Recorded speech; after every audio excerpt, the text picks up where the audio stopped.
Hello students, welcome to all in my next lecture of power plant engineering. In this lecture we will discuss in a brief different types of power plants which we will deal in details later in this course. So this is the layout of thermal power plant. First we are discussing thermal power plants and this is the layout of thermal power plants. Now understand this layout. Now the main component of this thermal power plant is the steam turbine. Here, this is the steam turbine. The main component of this thermal power plant is the steam turbine, which converts the thermal energy into mechanical energy. And this mechanical energy produced by the turbine, steam turbine, is converted by a generator to electrical energy. Now, the mechanical energy produced by the turbine is converted into electrical energy by this generator and distribute it to the grids. Now this is the power generation, electricity generation in power plants. Now electricity is now distributed, transmitted to the residential areas, and after that it will be distributed to the homes. Now that is the electrical part. Now the main part of this thermal power plant is the steam turbine, which converts the thermal energy into mechanical energy. Now, the input and output of this steam turbine is input is in the form of thermal energy, which is steam. Steam की form में यहाँ पे thermal energy आ रही है. Steam से पूरी की पूरी थर्मल एनर्जी को मैकेनिकल एनर्जी में कन्वर्ट करने के बाद जो स्टीम बच जाती है वो स्टीम फिर आगे जाती है कंडेंसर में, और कंडेंसर में हम उसको कूल कर लेते हैं, उसको कंडेंस कर लेते हैं इन लिक्विड फॉर्म. तो लिक्विड वाटर में उसको कन्वर्ट कर लेते हैं एंड देन उसको लिक्विड वाटर में कन्वर्ट करने के बाद पंप के थ्रू वापस से उसको भेज देते हैं बॉयलर में थ्रू इकोनोमाइजर. तो इकोनोमाइजर का क्या फंक्शन है वो अभी हम बाद में देखेंगे. तो यहाँ अब उसके बाद दूसरा जो मेन कंपोनेंट है पावर प्लांट का, that is the boiler. Boiler में क्या है? बॉयलर में फ्यूल का कंबशन होता है. बॉयलर में फ्यूल का कंबशन होगा और फ्यूल के कंबशन से जो हीट रिलीज होगी उस हीट से वाटर कन्वर्ट हो जाएगा स्टीम में, और वाटर स्टीम में कन्वर्ट होने के बाद चला जाएगा टरबाइन के पास. तो बॉयलर में दो सर्किट हैं. पहला तो फ्यूल आएगा यहाँ पे क्योंकि फ्यूल का कंबशन है, और दूसरा वाटर आएगा क्योंकि वाटर एनर्जी लेके फ्यूल की एनर्जी को लेके स्टीम में कन्वर्ट हो जाएगा. तो टरबाइन से, क्योंकि एक क्लोज साइकिल है, सिंपल रैंकिन साइकिल में टरबाइन से जो स्टीम टरबाइन से निकलने के बाद जो स्टीम कंडेंसर में कंडेंस होती है उसी को एक पंप के थ्रू वापस से बॉयलर में सर्कुलेट किया जाता है, और बॉयलर में वो स्टीम में कन्वर्ट होने के बाद, वाटर स्टीम में कन्वर्ट होने के बाद स्टीम वापस चली जाती है टरबाइन में. नाउ बात करते हैं फ्यूल सर्किट की या फिर कोल सर्किट की. तो फ्यूल जो यूज होता है ज्यादातर थर्मल पावर प्लांट्स में वो होता है कोल. तो कोल, यहाँ से कोल स्टोरेज यार्ड से कोल लेके आया जाता है, लेकिन कोल ऐसे अपने आप तो बर्न हो नहीं सकता, उसको बर्न करने के लिए, कंबशन करने के लिए एयर की जरूरत पड़ेगी. तो यहाँ से एटमॉस्फेरिक एयर आएगी through a air pre heater. अब एयर प्री हीटर का क्या फंक्शन है वो भी हम अभी बाद में देखेंगे. तो थ्रू एयर प्री हीटर यहाँ से एयर आएगी एयर प्री हीटर के थ्रू, और ये भी कंबशन में आएगी. फिर क्या होगा? यहाँ से यहाँ से आ गया कोल, कोल यार्ड से कोल आएगा और एटमॉस्फेयर से एयर प्री हीटर के थ्रू एयर आ जाएगी यहाँ पे. फिर एयर के साथ कोल का कंबशन होगा, कंबशन से जो हीट रिलीज होगी वो वाटर को ट्रांसफर कर दी जाएगी स्टीम में कन्वर्ट करने के लिए. एंड उसके बाद में जो कंबशन प्रोडक्ट्स यानी कि फ्लू गैसेस, एग्जॉस्ट गैसेस बचेंगी वो यहाँ से बॉयलर से बाहर भी जाएंगी. तो वो बाहर जाएंगी यहाँ से बॉयलर से, ये जो डॉटेड लाइन से शो हो रहा है that is the flue gas circuit. तो ये डॉटेड लाइन से जाएंगी पहले इकोनोमाइजर में, फिर जाएंगी एयर प्री हीटर में, और उसके बाद चिमनी के थ्रू उसको एटमॉस्फेयर में रिलीज कर दिया जाएगा. ठीक है. अब देखो कोल के साथ में एक थोड़ी सी प्रॉब्लम ये भी है कि coal is a solid fuel. तो जो सॉलिड फ्यूल है जब उसका कंबशन होगा तो कंबशन होने के बाद सिर्फ फ्लू गैसेस ही नहीं निकलेंगी वहां से, क्योंकि वो सॉलिड फॉर्म में था, तो उसमें थोड़ा सा कुछ सॉलिड कार्बन प्रोडक्ट्स यानी कि ऐश, राख जिसको बोलते हैं, वो भी बचती है. तो उसको भी टाइम टू टाइम बॉयलर से निकालना पड़ता है. तो यहाँ से जो फ्यूल के कंबशन होने के बाद फ्लू गैसेस यहाँ से निकल जाएंगी थ्रू इकोनोमाइजर, एयर प्रीहीटर, वो चिमनी के थ्रू एटमॉस्फेयर में चली जाएंगी, और बाकी जो यहाँ पे ऐश बचेगी बॉयलर में उसको निकाल लिया जाएगा और उसको फिर ऐश स्टोरेज यार्ड में स्टोर कर दिया जाएगा, और बाद में फिर उसको डिस्पोज करते रहते हैं. तो यहाँ से ऐश निकलेगी और ऐश स्टोरेज यार्ड में चली जाएगी, और कोल यहाँ से आया था, एयर यहाँ से आया था, कंबशन होने के बाद जो फ्लू गैसेज जा रही है वो पहले जाती है इकोनोमाइजर। तो अब पहले देखते हैं कि इकोनोमाइजर का क्या फंक्शन है। इकोनोमाइजर का क्या फंक्शन है कि जो यहाँ से वाटर आ रहा है वो तो वो जो है वो कूल हो चुका है ना, वो पहले वाटर जो है वो 100 डिग्री सेंटीग्रेड तक पहले हीट होगा बॉयलर में, और फिर 100 डिग्री सेंटीग्रेड पे वो स्टीम में कन्वर्ट होगा, और उसके बाद अगर जरूरत पड़ी तो 100 डिग्री सेंटीग्रेड की जो स्टीम है उसका टेम्परेचर इंक्रीज करके उसको सुपर हीटेड स्टीम में कन्वर्ट किया जाएगा। लेकिन पहले जो वाटर है वो 100 डिग्री सेंटीग्रेड तक उसको हीट करने की जरूरत है। अब यहाँ बॉयलर से कंबशन होने के बाद जो फ्लू गैसेस बाहर जा रही हैं उसके पास भी काफी ज्यादा एनर्जी बच जाती है, तो क्यों ना उस एनर्जी को यूटिलाइज कर लिया जाए। तो उस एनर्जी को एक हीट एक्सचेंजर से पास कराते हैं जिसमें वो अपनी एनर्जी वाटर को दे देती है। जो वाटर बॉयलर में जाने वाला है तो ऑब्वियसली वो हीट ही होगा वहां पे जाके भी, तो इकोनोमाइजर में ही उसको पहले से थोड़ा सा हीट कर लेते हैं, पहले से थोड़ा सा गर्म कर लेते हैं। तो इकोनोमाइजर बेसिकली हीट एक्सचेंजर जहाँ पे जो फ्लू गैसेस हैं जो बाहर एटमॉस्फेयर की तरफ जा रही हैं उनकी एनर्जी को यूटिलाइज करके वाटर में ट्रांसफर कर दिया जाता है ताकि वाटर पहले से थोड़ा सा प्री हीट हो जाए। उसके बाद वो एयर जो है फ्लू गैसेस जो है वो जाती है एयर प्री हीटर में। अब देखिए एयर यहाँ से एटमॉस्फेरिक एयर आ रही है, एटमॉस्फेरिक एयर जो है वो बिल्कुल एटमॉस्फेरिक टेम्परेचर पे आएगी, तो उसको भी थोड़ा सा हम जो भी एनर्जी उसमें बची हुई है उसको भी थोड़ा सा उस एनर्जी फ्लू गैसेस में जो एनर्जी बची हुई है उस एनर्जी को यूज करके एयर को भी थोड़ा सा प्रीहीट कर लेते हैं ताकि कोल में ताकि उसमें जो मॉइस्चर कंटेंट्स हैं जो वाटर वेपर है जो वाटर कंटेंट है वो वेपर बन के उसमें से निकल जाए। तो एयर यहाँ से आ रही है एटमॉस्फेरिक एयर, उसको भी थोड़ा सा प्रीहीट कर लेंगे, वो गर्म हो जाएगी तो कोल को फिर जलने में भी आसानी रहेगी। जो एयर है वो पहले से गर्म होगी तो कोल के जलने में फिर आसानी रहेगी। तो ये फ्लू गैसेस जो है एयर को भी प्रीहीट करके और उसके बाद ये चिमनी के थ्रू एटमॉस्फेयर में चली जाती है। तो ये होता है एक थर्मल पावर प्लांट का सर्किट। उसके बाद देखते हैं मेन कंपोनेंट्स क्या हैं थर्मल पावर प्लांट्स के। मेन कंपोनेंट्स हैं फ्यूल सिस्टम जिसमें कोल और ऐश दोनों आएंगे। अभी हमने देखा कि इस कोल स्टोरेज यार्ड से पहले कोल बॉयलर तक आएगा और उसमें उसके बाद जो सॉलिड उसके बाद बच जाएगा कार्बन कंबशन होने के बाद में, दैट इज ऐश। तो उस ऐश को भी बॉयलर से ऐश स्टोरेज यार्ड तक लेके आया जाएगा और बाद में फिर उसको डिस्पोज करेंगे। तो कोल्ड स्टोरेज यार्ड से लेके बॉयलर तक आना और उसके बाद कंबशन होने के बाद ऐश को बॉयलर से ऐश स्टोरेज यार्ड तक लेके जाना, दैट इज द ये आएगा फ्यूल सिस्टम में। फ्यूल सिस्टम में आएगा कोल सर्किट और ऐश सर्किट में। Then air and gas circuit. Air and gas circuit में क्या होगा, पहले तो एटमॉस्फेरिक एयर बॉयलर के अंदर आएगी तो उसका एक सिस्टम होगा एंड देन एयर प्रीहीटर के थ्रू होते हुए आएगी और उसके बाद में जो गैसेस हैं कंबशन प्रोडक्ट्स हैं फ्लू गैसेस हैं वो बाहर जाएंगी through economiser and air preheater से होते हुए। तो ये पूरा एक एयर एंड गैस सिस्टम हो जाएगा। तो उसके बाद है feed water system. Feed water system जो फीड उसमें हो रहा है वो एक सिस्टम में आएगा जो वाटर साइकिल में सर्कुलेट कर रहा है। Then cooling water system. Cooling water system जैसे कंडेंसर में हम वाटर को स्टीम से वाटर में उसको कन्वर्ट कर रहे हैं तो उसके लिए भी कूलिंग के लिए हमें वाटर की जरूरत पड़ेगी। भाई कंटिन्यूसली अगर हमें कूलिंग करनी है तो वहां भी कंडेंसर भी क्या है, एक हीट एक्सचेंजर है। तो अगर स्टीम अपनी स्टीम वाटर में कन्वर्ट हो रही है इसका मतलब वो हीट रिलीज करेगी तो उस हीट को एब्जॉर्ब करने वाला भी तो कोई चाहिए। तो that is the cooling water circuit जो कूलिंग टावर में ठंडा होकर कंडेंसर में सर्कुलेट होता रहता है ताकि वो स्टीम को वाटर में कन्वर्ट कर सके। Now steam generation circuit, steam generation system यानी कि बॉयलर। तो बॉयलर एक अपने आप में बहुत बड़ा कंपोनेंट होता है। तो उस स्टीम जनरेशन जहाँ पे हो रहा है उसके भी बहुत सारे और माउंटिंग्स और एसेसरीज भी होते हैं। उन सब ये सब किस में आएंगे, स्टीम जनरेशन सिस्टम में आ जाएंगी। नाउ प्राइम मूवर यानी कि टरबाइन एंड जनरेटर सिस्टम। तो जो थर्मल एनर्जी है वो मैकेनिकल एनर्जी में कन्वर्ट हो रही है एक प्राइम मूवर यानी कि टरबाइन के थ्रू, और देन वो मैकेनिकल एनर्जी कन्वर्ट हो रही है इलेक्ट्रिकल एनर्जी में एक जनरेटर के थ्रू। नाउ ऑक्सिलरी सिस्टम तो छोटे मोटे और भी जैसे कि सुपर हीटर हो जाता है, रीहीटर हो जाता है, तो ये सब क्या है इसके ऑक्सिलरी सिस्टम्स में आ जाएंगे। So these are the main components, main systems of thermal power plant.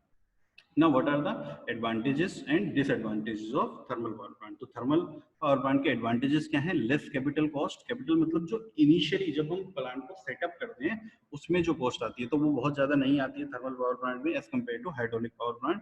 तो लेस कैपिटल कॉस्ट होती है। कंस्ट्रक्शन टाइम इज लो, बहुत जल्दी से थर्मल पावर प्लांट जो है वो सेटअप हो जाते हैं। Power generation not dependent on nature. जो पावर जनरेशन है वो नेचर पे डिपेंड नहीं करती। जैसे हाइड्रोलिक पावर प्लांट में क्या है कि अगर बारिश बहुत ज्यादा हो गई, बाढ़ के आसार बनने, तो उस समय पे हम पावर जनरेशन नहीं कर सकते। तो इस तरह से क्या है कि वो नेचर पे डिपेंड नहीं करती है।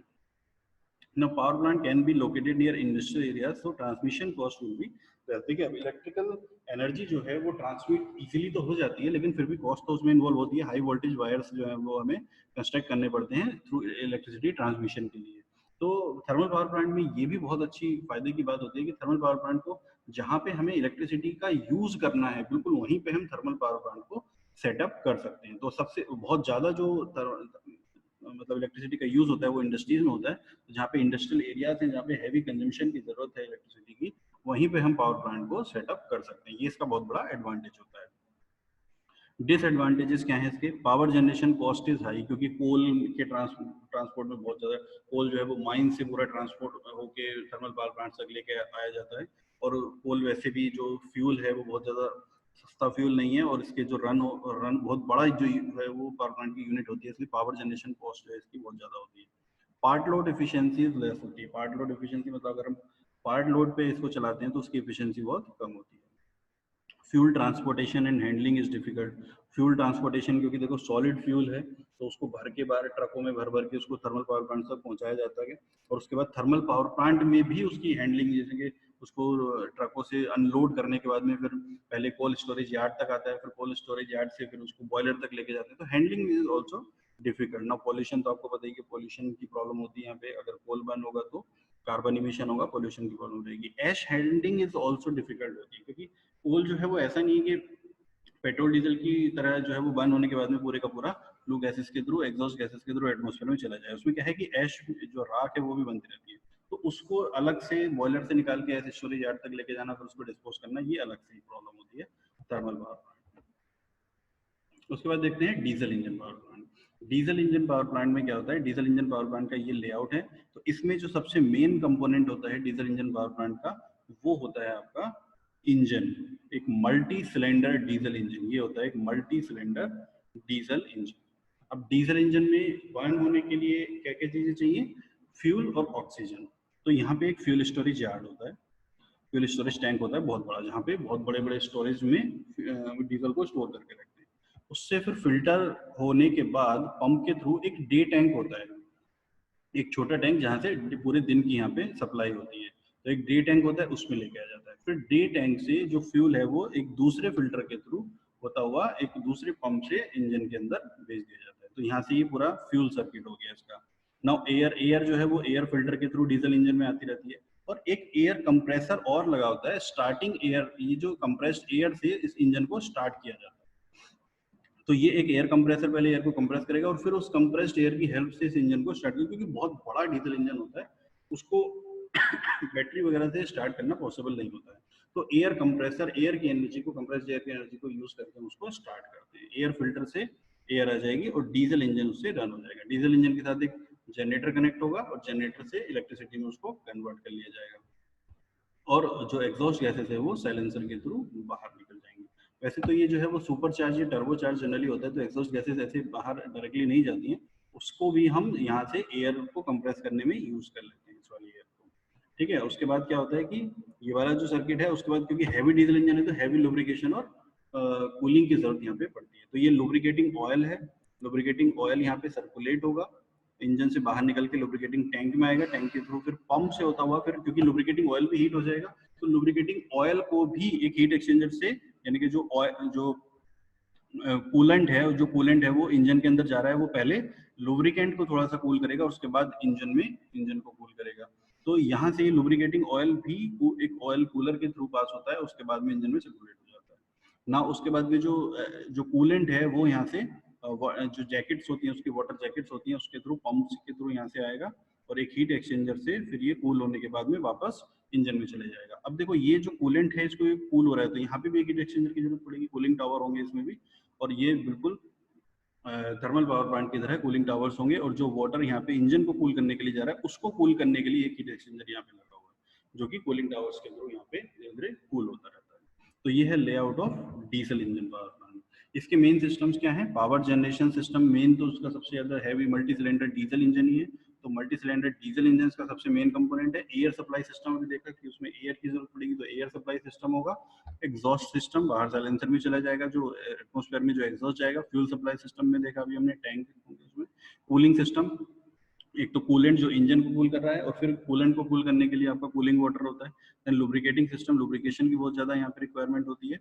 स्टार्टिंग सिस्टम होगा कंप्रेस्ड एयर, जिसको हम यूज कर रहे हैं स्टार्ट करने के लिए उसको कंप्रेस्ड एयर, एंड उसको चलाने के लिए कुछ गवर्निंग सिस्टम्स भी होंगे। तो ये है उसके main systems diesel engine power plants के। Now diesel engine power plants के एडवांटेजेस क्या होंगे? More efficient and small capacity power generation, more efficient for small capacity power generation. तो छोटे छोटे जो डीजी सेट्स होते हैं, एक तो सबसे बड़ा फायदा इसका ये है कि ये मोबाइल हो सकते हैं। तो डीजल इंजन पावर प्लांट जो है वो मोबाइल हो सकता है, मूव कर सकता है एक प्लेस से दूसरे प्लेस को, जैसे कि डीजी सेट होते हैं, और स्मॉल पावर जनरेशन के लिए बहुत ही ज्यादा सूटेबल होता है डीजल इंजन पावर प्लांट।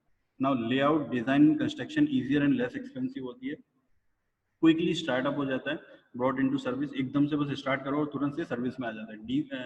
जो थर्मल पावर प्लांट होते हैं उसमें पहले स्टीम जनरेट करने में बहुत ज्यादा टाइम लगता है। तो डीजल इंजन, सॉरी, जो थर्मल पावर प्लांट होते हैं उनको स्टार्टिंग करने में बहुत ज्यादा टाइम लगता है। डीजल इंजन एकदम से स्टार्ट होते हैं, तुरंत से सर्विस में आ जाते हैं। फुल ऑटोमेशन पॉसिबल है यहाँ पे, बहुत लो कॉस्ट में, नो प्रॉब्लम, फ्यूल हैंडलिंग की बहुत ज्यादा प्रॉब्लम नहीं है, डीजल है, ठीक है। और वेस्ट डिस्पोजल यानी कि ऐश वेस्ट की कोई प्रॉब्लम नहीं है, सीधे सीधे फ्लू गैसेस एटमॉस्फेयर में रिलीज कर दी जाती हैं। और स्पेस बहुत ही कम चाहिए होता है थर्मल पावर प्लांट के कंपैरिजन में। थर्मल पावर प्लांट बहुत ज्यादा स्पेस लेते हैं। साइज इज लिमिटेड, डिसएडवांटेजेस क्या हैं इसके? Size is limited and very large capacities are not possible. ये इसका एक डिसएडवांटेज है कि बहुत बड़े पावर प्लांट्स, बहुत बड़ी कैपेसिटी के पावर प्लांट डीजल इंजन से रन नहीं कराए जा सकते। Life is very less, life इसकी जो है वो थोड़ी सी कम होती है as compare to the thermal power plant. Generates heavy noise, obviously जहाँ पे भी रेसिप्रोकेटिंग कंपोनेंट्स होते हैं, रेसिप्रोकेटिंग पार्ट्स होते हैं, वहाँ पे नॉइस और वाइब्रेशन तो प्रोड्यूस होता है। High repair and maintenance cost, तो रिपेयर और मेंटेनेंस की ऑब्वियसली जो हमारे ऑटोमोबाइल्स में भी डीजल इंजन यूज होते हैं उसमें भी बार बार हमें सर्विस करानी पड़ती है, तो मेंटेनेंस कॉस्ट यहाँ पे भी ज्यादा होती है। और साथ ही साथ लुब्रिकेटिंग कॉस्ट भी यहाँ पे होती है, क्योंकि कंटिन्यूसली बहुत ज्यादा लुब्रिकेशन की रिक्वायरमेंट होती है डीजल इंजन पावर प्लांट्स में। नेक्स्ट होते हैं हमारे gas turbine power plants. Gas turbine power plant में एक ओपन साइकिल के थ्रू दिखाया गया है। तो इसमें क्या है, यहाँ से एक फिल्टर के थ्रू पहले एयर आएगी, कंप्रेस्ड होगी, वो कंप्रेस्ड जाती है एक रीजनरेटर में, यानी कि पहले से थोड़ा सा हीट हो जाती है, और उसके बाद हीट होने के बाद रीजनरेटर बेसिकली क्या होता है, हीट एक्सचेंजर होता है। तो हीट एक्सचेंजर में जाने के बाद में थोड़ी सी पहले से हीट हो जाती है, और उसके बाद कंबस्शन चैम्बर में जाती है। कंबस्शन चैम्बर में फ्यूल का इंजेक्शन होता है। कंबस्शन होने के बाद में जो कंबस्शन प्रोडक्ट्स बनते हैं उससे गैस टरबाइन रन होता है। अब इस गैस टरबाइन से ये कंप्रेसर भी साथ ही साथ कपल रहता है, तो इसकी 40 से 60% पावर तो ये कंप्रेसर ही ले लेता है। उसके बाद जो बचती है उसको अल्टरनेटर के थ्रू इलेक्ट्रिकल एनर्जी में कन्वर्ट कर लेते हैं और उसको फिर सप्लाई कर देते हैं। और यहाँ से जो एग्जॉस्ट गैसेस हैं वो जाती हैं पहले इसी रीजनरेटर में, जिससे हमने एयर को हीट किया था, हीट एक्सचेंजर में वापस जाती है उसको हीट करने के लिए। देन उसके बाद में रीहीटिंग और रीहीटिंग, इंटरकूलिंग, ये सब वगैरह भी इसमें यूज की जाती है। तो वो इस सर्किट में मेंशन नहीं है। वो कंप्रेसर के लिए इंटरकूलिंग और गैस टरबाइन के लिए रीहीटिंग भी इसमें यूज करते हैं ज्यादा पावर जनरेशन के लिए। तो ये है गैस टरबाइन पावर प्लांट्स का circuit. Gas turbine power plants के एडवांटेजेस क्या हैं? ये है जो है warm up time is very less, जल्दी से एकदम से वार्म अप हो जाता है engine. Low weight and size, इसका जो वेट और साइज है वो बहुत ही कम होता है। ये एक बहुत बड़ा एडवांटेज है गैस टरबाइन पावर प्लांट्स का। ऑलमोस्ट एनी हाइड्रोकार्बन, ये भी एक बहुत बड़ा इसका एक एडवांटेज है कि इसमें किसी भी तरीके का फ्यूल यूज किया जा सकता है। Open cycle plants occupy comparatively little space, क्योंकि उसमें कंडेंसर नहीं होता है, उसको कूल करने की जरूरत नहीं पड़ती है, तो ये जो ऑक्यूपाई कम स्पेस ऑक्यूपाई करते हैं। Very economical when compare to other plants के मुकाबले बहुत ही ज्यादा इकोनॉमिकल होता है, क्योंकि कोई भी सस्ता सा फ्यूल इसमें हम यूज कर सकते हैं। इसके डिसएडवांटेजेस क्या हैं? Large amount of power developed by the turbine is used to drive the compressor. इसका सबसे बड़ा डिसएडवांटेज यही है कि टरबाइन से जितनी भी पावर डेवलप होती है वो बहुत ज्यादा पार्ट उसका कंप्रेसर ले लेता है, अराउंड 40 to 60% कंप्रेसर में ही चला जाता है। System is sensitive to the component efficiency. अब उसके इसकी जो एफिशिएंसी है वो डिपेंड करती है कि आपके कंप्रेसर की एफिशिएंसी कितनी है और टरबाइन की एफिशिएंसी कितनी है। तो कंपोनेंट एफिशिएंसी के लिए बहुत ज्यादा सेंसिटिव होता है। Open cycle plant is sensitive to changes in the atmospheric air temperature, pressure and humidity. देखो ओपन साइकिल गैस टरबाइन में क्या है ना कि जो एयर है वो हर बार जो है नई साइकिल के लिए एटमॉस्फेयर से ही आती है। हर साइकिल में एटमॉस्फेयर से आती है हर बार की उसकी कंबस्शन के लिए। तो उसमें क्या है कि एयर का फिर एटमॉस्फेयर से आ रही है, तो एटमॉस्फेयर से जो एयर आ रही है उसका टेम्परेचर कितना है, प्रेशर कितना है, ह्यूमिडिटी क्या है, उस चीज पे भी इसकी जो एफिशिएंसी है, उसकी जो परफॉर्मेंस है वो डिपेंड करती है। Open cycle gas turbine plant है high air rate compare to the other cycle. देखो कंटिन्यूसली एयर जब एटमॉस्फेयर से आएगी तो हाई एयर रेट की रिक्वायरमेंट होगी। क्लोज साइकिल में तो एक बार जो एयर है वही सर्कुलेट होती रहेगी। Now deposition of the carbon and ash on the throttle on the turbine blades reduces the efficiency of the turbine. तो कार्बन जो डिपॉजिट हो रहा है ओपन साइकिल में टरबाइन के ब्लेड्स के ऊपर, उससे भी टरबाइन की एफिशिएंसी कहीं ना कहीं वेरी कर जाती है, डिक्रीज हो जाती है। तो ये हैं कुछ advantages and disadvantages of gas turbine power plants. Now hydro electric power plant. Hydro electric power plant में क्या होता है, एक डैम होता है, एक रिजर्वायर होता है, नेचुरल भी हो सकता है, आर्टिफिशियल भी हो सकता है। डैम जो होते हैं वो आर्टिफिशियल होते हैं, जो लेक्स वगैरह होती हैं वो नेचुरल होते हैं। तो यहाँ पे एक हमारा रिजर्वायर होता है, उस रिजर्वायर से वाटर कैनाल पाइप या फिर पेनस्टॉक के थ्रू जो है वो एक यहाँ पे पावर स्टेशन में लाया जाता है, जहाँ पे एक बहुत बड़ा हाइड्रोलिक टरबाइन यूज होता है। इम्पल्स टरबाइन भी हो सकता है और रिएक्शन टरबाइन भी यूज कर सकते हैं depending on the type of power plant. और उस टरबाइन से जो mechanical energy, hydraulic energy mechanical energy में कन्वर्ट होती है, फिर एक जनरेटर के थ्रू उसको इलेक्ट्रिकल एनर्जी में कन्वर्ट कर लिया जाता है, और ट्रांसफार्मर के थ्रू उसको step up step down easily हम कर लेते हैं। ये सब एक पावर हाउस में होता है, ठीक है। तो ये इस तरह से यहाँ पे, और जो बिजली जो इलेक्ट्रिसिटी कन्वर्ट होती है वो अपनी पावर लाइंस में फिर डिस्ट्रीब्यूट कर दी जाती है, ट्रांसमिट कर दी जाती है। उसके बाद जो वाटर यहाँ से बच जाता है वो वापस से उसी रिवर में चला जाता है जिसके ऊपर वो डैम बना हुआ था। तो ये हाइड्रोलिक टरबाइन इसमें यूज होता है, ये पेनस्टॉक होता है। यहाँ पे कंट्रोल गेट्स होते हैं वाटर की सप्लाई को रेगुलेट करने के लिए कि उसको ज्यादा करना है या कम होता है। तो इस तरह का लेआउट होता है हाइड्रो इलेक्ट्रिक पावर प्लांट का। इसके जो मेन सिस्टम है उसमें स्टोरेज रिजर्व, एक पहले तो एक रिजर्वायर होता है, रिजर्वायर चाहिए हमें, नेचुरल है आर्टिफिशियल है, जैसा मैंने बताया। उसके बाद उस रिजर्वायर से पावर हाउस तक वाटर को लेके आने, टरबाइन तक पानी को लेके आने के लिए कुछ सिस्टम चाहिए होती हैं। वो कैनाल हो सकते हैं, पेनस्टॉक हो सकते हैं, कोई टनल भी हो सकती है। उसके बाद कंट्रोल एलिमेंट्स में गेट्स और वॉल्व्स होंगे, जैसे कि पानी के जो फ्लो है उसको कंट्रोल करने के लिए कहीं पे गेट्स लगे होंगे, कहीं पे वॉल्व्स लगे होंगे। देन एक सर्च टैंक होता है, जो एडिशनल स्टोरेज स्पेस होता है ये between the main reservoir and turbine. तो टरबाइन, क्योंकि वहां से जो पानी सप्लाई हो रहा है उसमें क्या होता है, बहुत ज्यादा प्रेशर होता है, बहुत ज्यादा वेव्स के साथ आता है। तो एक छोटा सा एक टैंक बनाते हैं ताकि जो वेव्स हैं वो टरबाइन पे सीधे ना जाके उसको डैमेज ना करें। तो उसमें ही वो जो है मतलब उस जो वेव्स है वो खत्म हो जाती हैं। तो उसको बोलते हैं सर्ज टैंक। पावर हाउस होता है मेन कंपोनेंट, वाटर टरबाइंस होते हैं और जनरेटर। एडवांटेजेस क्या है?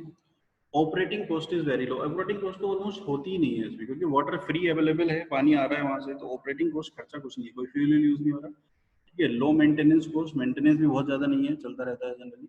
Man power required for the operation भी ज्यादा जरूरत नहीं है, ठीक है। नो पॉल्यूशन, पॉल्यूशन की तो कोई प्रॉब्लम है ही नहीं, यहाँ पे पानी यूज हो रहा है रिन्यूएबल सोर्स है।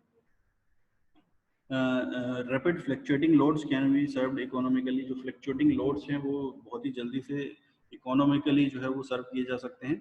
एंड लाइफ जो है वो बहुत ज़्यादा होती है पावर प्लांट्स की। डिसएडवांटेज क्या है? हाई इनिशियल कॉस्ट, शुरू में सेटअप करने में बहुत ज़्यादा कॉस्ट आती है।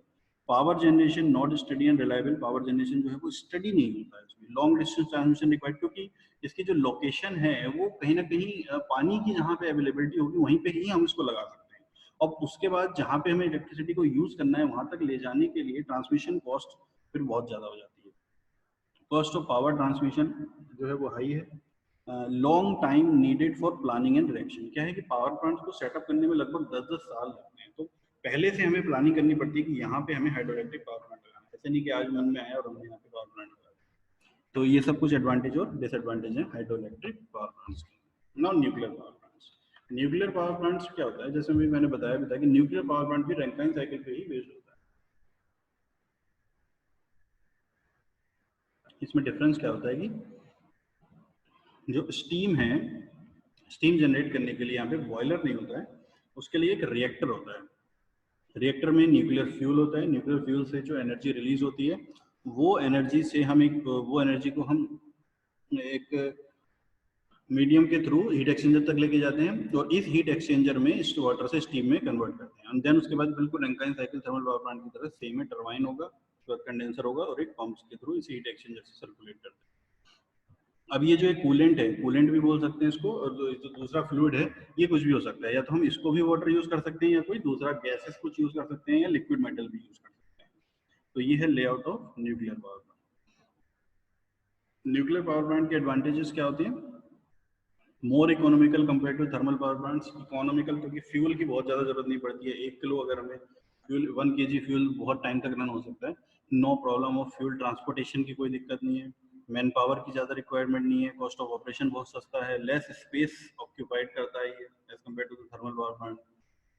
डिसएडवांटेज क्या है? Danger of nuclear radiation, obviously nuclear power plants में न्यूक्लियर रेडिएशन का बहुत ज्यादा डेंजर होता है। Disposal of radioactive waste, जो वेस्ट उससे निकलता है उसको डिस्पोज करने की बहुत बड़ी दिक्कत है। Part load operation is insufficient, part load operation तो इसमें बिल्कुल हो ही नहीं सकता है, ऑलमोस्ट इम्पॉसिबल ही है। Capital cost is small size plant is high, अब इस स्मॉल साइज लगाओ या लार्ज साइज लगाओ तो कोई फर्क नहीं आता है, इसलिए अगर हमें स्मॉल साइज लगाना है तो फिर कैपिटल कॉस्ट इसके लिए उसके हिसाब से बहुत ज़्यादा हाई चली जाती है। तो ये कुछ पावर प्लांट्स हैं जिनको हमने शॉर्ट में अभी डिस्कस किया है। तो इस वीडियो में बस इतना ही। नेक्स्ट में हम डिस्कस करेंगे रिव्यू ऑफ थर्मोडायनेमिक साइकिल्स जो कि पावर प्लांट में यूज होती है। Thank you.